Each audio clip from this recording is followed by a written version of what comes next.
Welcome back to No Such Thing as a Fish, the comic relief marathon. I want to keep it fresh, say it different every time. I thought I'd get it wrong this time as a sort of little experiment. Thank you to everyone who's joined us for this very long broadcast so far. If you've stuck with us from the beginning, thank you so much. If you're joining us just now, you're watching what is a 20-hour-long marathon in which we're trying to raise as much money as possible for one of the greatest charities ever, Comic Relief. And we're doing so by asking you to donate whatever you can to comicrelief.com/fish. It's a Just Giving page. And if you've got any money to spare, we would so appreciate it. The charity sector is really hit hard as a result of the pandemic, and they are trying to find as many different ways of raising money in as many kind of obtuse ways that they haven't done before. And this is one of them, the international Zoom. And we're going over to America now to talk to our next guest. We are approaching fact number 19. And we are very, very excited to have a New York Times bestselling author whose book spent 21 weeks in the charts. It is a book called Grit. It's absolutely brilliant. Please welcome to the show. It is Angela Duckworth. Hello, Dan. Hello. Hi. Greetings from America. Hello, America. Thank you for being here. Well, let's kick into it. So, fact number 19. Angela, what have you got for us? I think I emailed you that parenting and leadership have one thing in common. It sounds like a joke, but it's not a joke. Anyway, tough love. So I didn't really know what a fun fact was, but anyway, I do think that that's a fact, and happy to talk about it. Yeah. Okay. Hey. What's the logic behind the tough love? So when you think about raising kids, or leading a charity organization, or really any group of people, I think there are two things you have to do that sound like they're opposites. So one is, obviously, you have to be loving and supportive and caring and say nice things and really be positive. And the thing that sounds like the opposite is to be demanding and say that's not good enough and, do it again, and to be critical. And they sound like opposites. And so a lot of parents and a lot of leaders think that the secret to their jobs as parents or leaders is to be at the right point in the middle, right? Is it like over here? Is it over there? And I think actually, if you look at world-class coaches and world-class leaders, and actually world-class parents, and I think there are world-class parents, they're not finding the midpoint. They're not trying to calibrate. They're just trying to be maximum on both. And I do think you can be maximally loving and maximally challenging. Okay. And can you go too far in either of those things or not? Don't kill your kids, James. I think. Okay. I will say this about love and unconditional regard and like, oh my gosh, you're the center of the universe. Not really. I mean, only if you're not demanding, right? So I think when you have a kid who just only hears praise and never hears like anything that they've ever done wrong, like it's not that you've loved them too much. It's that you've loved them the absence of this other thing that you have to be, which is demanding. I do think, by the way, though, on demanding, I mean, it's a feature of human learning that if something is like easy for you to do, then you're not learning anything at all. I mean, you're just doing it. So it might feel good, but when you don't make any mistakes playing music, or you win every chess game, or whatever it is that you're doing, and you don't stumble and fall, then you're probably not learning anything because it's not hard enough. But it is true that to your point, you can actually have something that is too hard, and it's so hard that you're also not learning. So there is a little bit of a sweet spot for difficulty, but it's so yes. So there's a little qualifier there on being demanding. Okay. And how do you know? How do we know? How have we tested this? Have we taken? We looked. How do we know that, like scientifically? How do we not how do we know how to do it, but just like how do we know that's true? Yeah, how do we know that's the best way of doing it? Not just constant praise, regardless, or whatever. So there are research studies on parenting, and you can look at different parenting styles and see, is constant praise like a good thing? I mean, it's all plausible, right? Like, or maybe you don't really need the praise as long as you're doing it. So there is a mountain of research on parenting styles. And collectively, it does. This is the technical term for this style is called authoritative parenting. So if it's supportive and demanding, it's authoritative. If it's not supportive, but it is demanding, it's authoritarian. And then if it's caring, or if it's, supportive and not demanding, it's permissive. And then the one where it's like neither, you're just not doing anything, is called neglectful. So if you look at the parenting research, you can track what happens to the kids, and kids who grow up in authoritative, that means supportive and demanding families, end up doing, they're happier, they're healthier, they're more successful. Okay. Are there people in history who you reckon got the perfect mix from the way they behaved in later life? So there are plenty of exceptions to the rule, by the way. So it's not that you can think of your own parents and think, oh, I'm doomed, right? Because that was not my parents. But I will say, on average, so the way but one of the things I've discovered as a behavioral scientist is that there really are no rules about who's going to grow up to be what. There's just probabilities. And if you have supportive and demanding parents, you just have a higher probability of everything going very well. So I think that most of the people that I studied for my, work on grit had either parents who are both supportive and demanding, and I don't have a, data set on this, but it was just my observation that very often it's one parent who was supportive and the other parent who was excessively demanding. And that's actually, my parents were like that. So I do think it could come in like care. Yeah, good cop, bad cop. That's basically yeah, it was. you know what? I think there is a little bit of that. So who was supportive and who was demanding? Do you want to guess?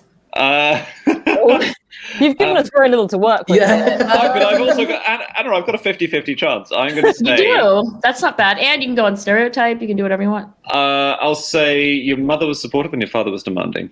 That is a correct. That is a correct judgment. You win. Yeah, my mother was, unconditionally supportive. Yes, but it was a very easy question. Demanding. I'll give you a more difficult question. And my dad was really demanding, and I do, rerun the, movie in my head. Well, what if I had two parents that were like my mom, and everything is great, and there's, nothing's ever wrong, and it's like being a grandparent or something, everything's wonderful. Or what if I had two parents who were like my dad, nothing's ever good enough, and not easily. And I think I was lucky to have one of each.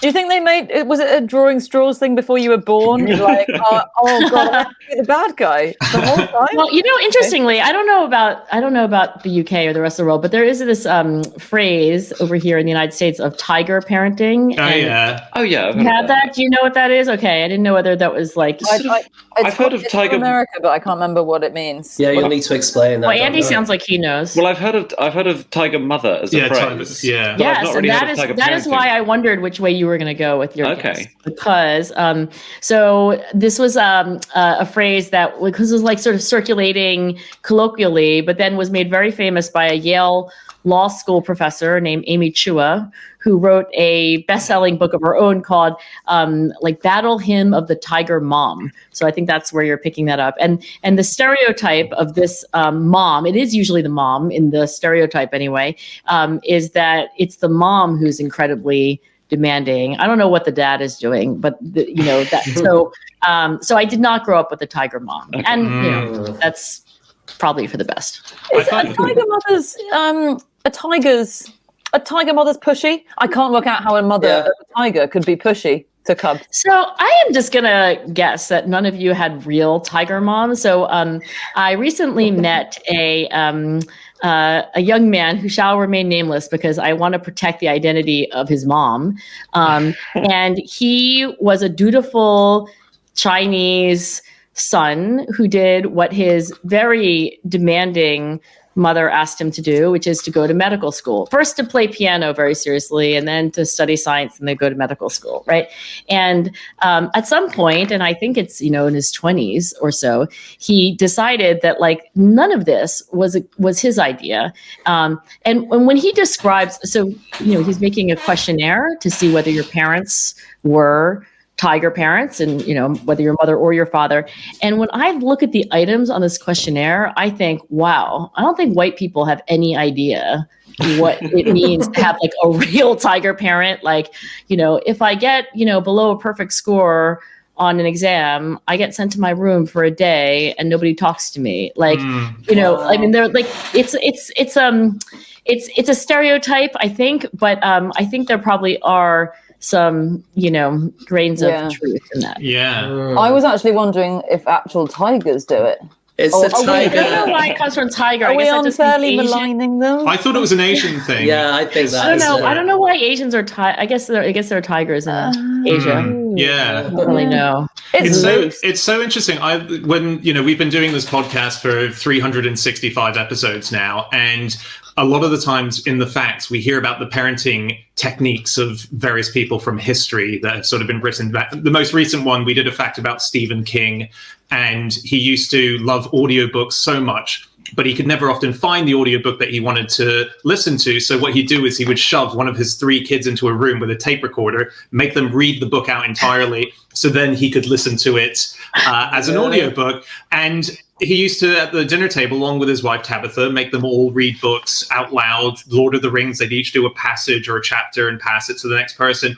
And as a result, he has, what I can tell from what I can tell, very happy family. But also, he's bred 2 sons who've become best-selling authors with very individual I was voices. You, is that right?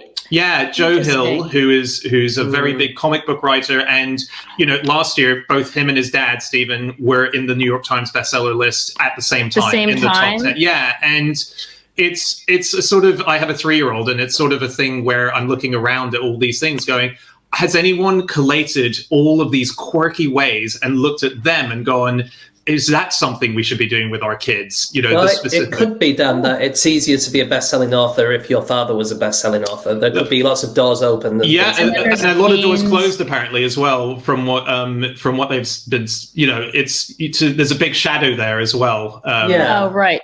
Well, doors open, but whatever, big shadow. Yeah. There is someone who does seem to have collated a bit. I read a really interesting article the other day by an anthropologist called Michaeline Duclef, I think. And anyway, she has a 2 or 3-year-old child, and she decided to immerse herself in some other totally different cultures to see how they raise their children. So she lived in a Maya village in Mexico for a while, in an Inuit town in northern Canada. You guys read about this? Yes, go on. Yeah, it's so interesting. She lived with hunter-gatherers in Tanzania, and she basically concluded that they all parent in quite similar ways that are totally different to American and Western parenting, really, which is that they don't overpraise and they don't overscold. So the thing is, they find it totally illogical that when your 3-year-old manages to identify the color red, Western parents go, "Oh my God, genius! That's amazing! Well done. You're brilliant." Because it is. Well, the other parent is busy saying it's vermilion, you little idiot. They just say, yes, that's right. And in the same way, if the kids misbehave, rather than getting angry, losing their temper, smacking into their room, they just say, no, we don't do that. And then they'll just move on. In a very reasoned way, right? Really reasoned. And the kids behave very differently. So not nearly as attention-seeking, no tantrums. They're very much involved in the parents' adult lives rather than being treated like children. It's that kind of thing. Is that right? That sound about right? Yeah, well, I read the article, but I'm not an anthropologist, so I don't really know how to evaluate the data, but it's really fascinating. And I just want to clarify, when I say demanding, that doesn't mean punitive. I mean, it doesn't mean mean. It's actually just challenging. I mean, we've all had that. If we haven't had that parent, we've had that teacher, like my 8th grade English teacher was so demanding. I mean, she wasn't abusive or punitive, but her standards were always just a little bit higher than what we could do. And so, as soon as you thought you were going to make Mrs. Farron happy, she would just move the goal line. And I think that's the key. I want to say, Anna, since I'm not an anthropologist, I can't comment on that study, but there are 2 things I can say based on psychological science about how not to be demanding. In other words, I want to clarify what demanding is and then what it's not. So I said what it is, but here's 2 ways that it's not. So one is, a lot of parents get into this cycle that when your young, daughter or son does something like hit their baby brother or, do something that they always do. And you keep trying to get them not to do. What we tend to do is reactively say, don't do that. never do that again, and then we can threaten or whatever, but like it's basically punishing the misdeed. And what Alan Kasdan at Yale University, who used to run the Center for Parenting, I think at Yale, found in his lifetime of research is that even though that's the reflexive and intuitive thing to do, like next time you want that, say please, right? So we see that a child does something that they shouldn't have done, and then we correct them, right? He said, you will never escape this trap. They will keep doing the wrong thing, and then you'll correct them, and then they'll do the wrong thing again, and then you'll correct them. You, by the way, will get into a habit of doing that. He said the only way that you can get a child to do what you want them to do is to catch them in those rare moments where they do say please, they get along with their sister or brother, and then you have to rush into the room. And I agree with you, Anna. I don't know that you have to praise the child. You don't have to say, Anna, you're perfect, or Anna, you're beautiful. What you have to say is, what you just did there was great. So you praise the behavior.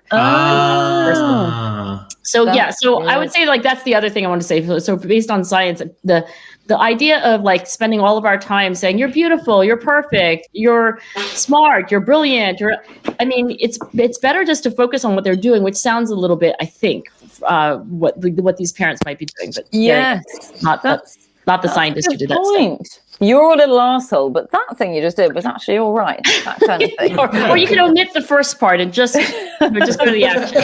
I think they'll focus on that first bit, won't they? They'll sort of miss that second bit. Yeah, sometimes that happens. Mom just call me an asshole. I'll see how I feel. Okay. This is great parenting tips. Yeah, I hope you're taking this in, Dan.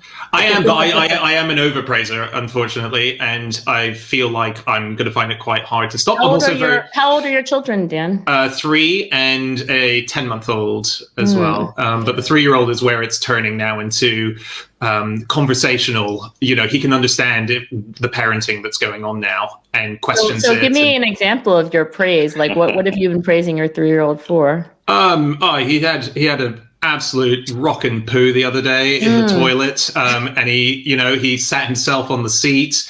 Dad, you can't judge everyone by your own standards. You need to judge them by a 3-year-old standards. He's incredible with his brother. He's very loving, and he thinks about him. And we get reports from school that if someone does something good at school, he says, "That's really good. You've done really well." He praises people. He's doing the overpraising now as well. Yeah, you've created a little overpraiser. He said, "You did an awesome poo just now. Well done." But that would be praising the process, right? Not you're very much, great pooer, right? But that was an awesome poo. I think that would go into the column of good praise. Because you're not praising the person. Okay. And by the way, the reason why psychologists worry about praising the person is that there's a kind of fragile self-concept that can emerge. It's mommy just said I'm really smart, right?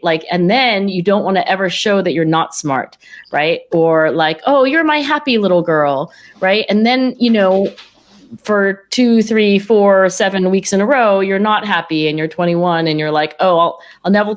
Actually, somebody told me this once. They're oh, my parents think of me as the happy kid with no problems. I never tell them my problems. So it's not that it's wholly bad. Obviously there are benefits of praise, but I think the fragility is, it's just better to be oh, it was really great that you brought a cake over to the neighbor. That was a generous thing to do. Not oh, you're a generous human being. I think we can go overboard with this. Obviously, anyway, my daughters are 17 and 19, and I have praised them as people, and I think there are times but I think it's just generally better to praise the process than the person. Yeah. Oh, that's so interesting. Yeah. So go on. Angela, you were saying that your parents, one was one way and one was the other. What about you with your kids? Are you the kind of praiser or the? I married a guy named Jason. He's the father of my 2 daughters, and he is a paragon of supportive and maybe I'm a little more. I don't know actually that either of us were that very demanding explicitly. And then my 2 daughters actually grew up to be extremely hardworking. Wake up at 5 a.m. on their own to study kind of hardworking. And I asked them, because now my kids are much older than yours, so I got to ask them, like, why are you so hardworking? So I'm just like so busy with my own work that I didn't really bother to be a tiger mom. So I think for them, they said there was just so much pressure from being in a house where, you know, mom and dad were like constantly working and constantly, I guess we were demanding of ourselves. And so then they felt this implicit pressure. Also, we sent them to a school. I don't know if you have these in the UK, but these like magnet schools. So they're public schools, or what we would call state schools, I guess. But they are like, you know, they just like, for good or for bad, and maybe it's bad, they just concentrate all these like slightly higher achieving kids together, and then they just feed off each other. So I never told them, I didn't actually ever ask to see their report cards. And I'm just very busy. I don't really have time to you got your own shit going on. Okay. Yeah. Kids gotta understand that. Too much. I enjoy hearing parenting tips and conjuring ones of my own, because I know that in the moment I would never ever be able to stick to them. And I imagine that's what is surely a bit useless about this sort of thing. Not useless, but when your child has drawn all over the walls, do you stop yourself from screaming blue murder? No, you have a very good point, right? So like there's all this advice. I mean, you can Google anything, right? I mean, there's advice everywhere, but the problem is like in the moment, it's just, you know, like you don't want it. It doesn't leap to mind. You forgot it. I think you have a profoundly good point. I've actually been thinking about it lately. I don't know the answer to it, except for I do think that we don't do enough of the following. And again, this is based on research, but I won't bore you too much with the research. But I think if you really want to do something that's different from what you did before, you actually have to do what athletes and some musicians do, which you actually have to visualize it, starting with the cue, then the behavior. Like, the next time my daughter screams at me,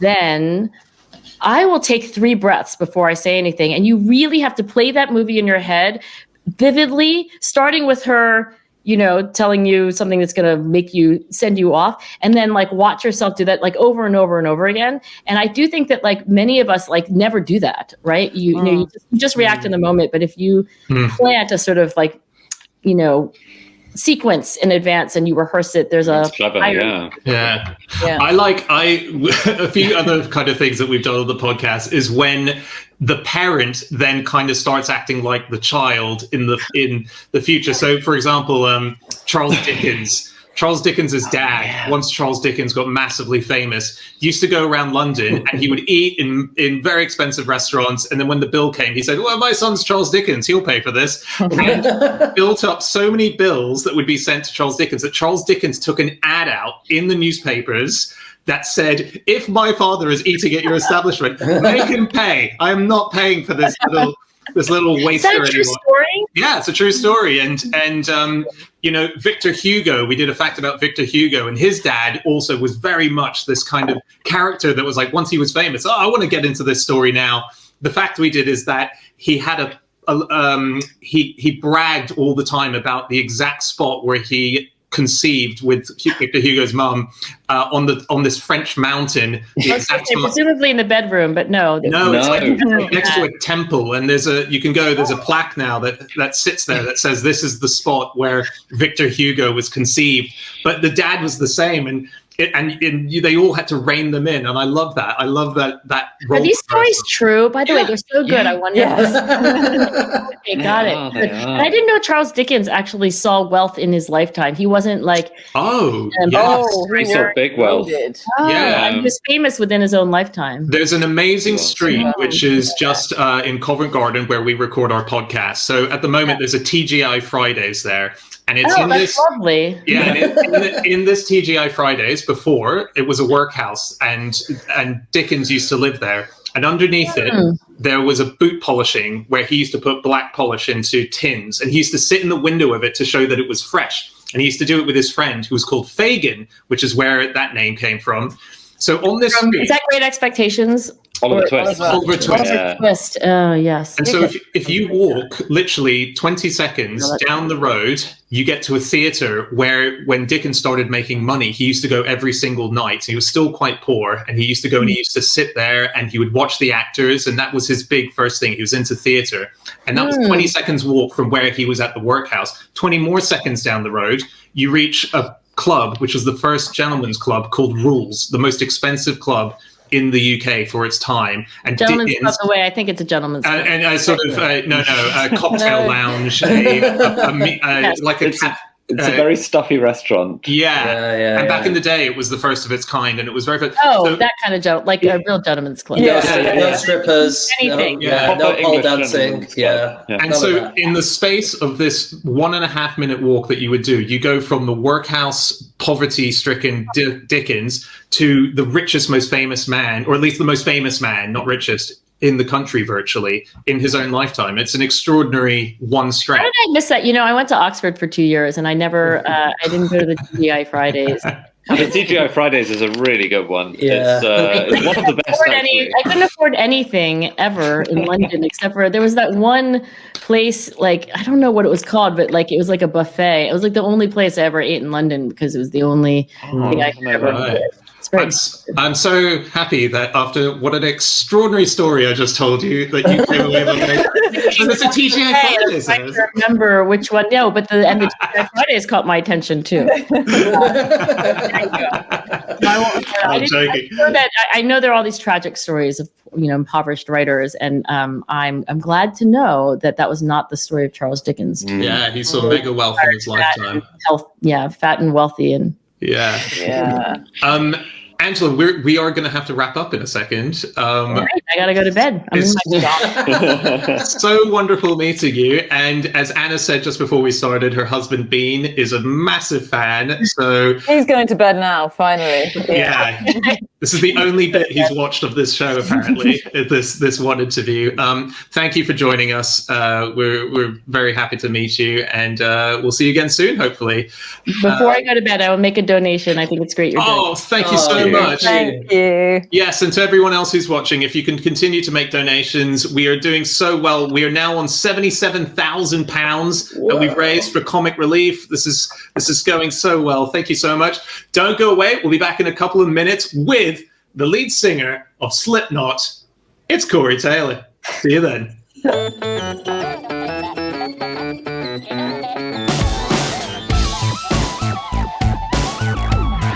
Hello, everybody. That was fun, wasn't it? Well, now you have to pay. Please go to comicrelief.com/fish and give us all of your money so that it can be spent on fabulous causes around the world. There are many more videos where these came from, so bring all of your money and give it to us. Link is below. Click on the link.